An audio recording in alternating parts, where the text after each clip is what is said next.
روزوں کا مہینہ رمضان کا مہینہ ہے جس میں قرآن اول نازل ہوا، جو لوگوں کا رہنما ہے اور جس میں ہدایت کی کھلی نشانیاں ہیں اور جو حق و باطل کو الگ الگ کرنے والا ہے۔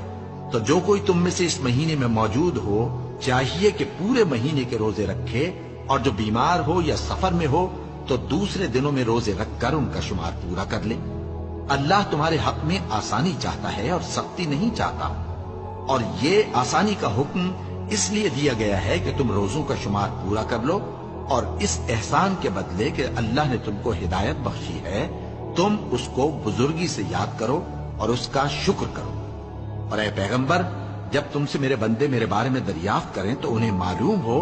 کہ میں تو تمہارے پاس ہی ہوں۔ جب کوئی پکارنے والا مجھے پکارتا ہے تو میں اس کی دعا قبول کرتا ہوں۔ تو ان کو چاہیے کہ میرے حکموں کو مانیں اور مجھ پر ایمان رکھیں تاکہ نیک رستے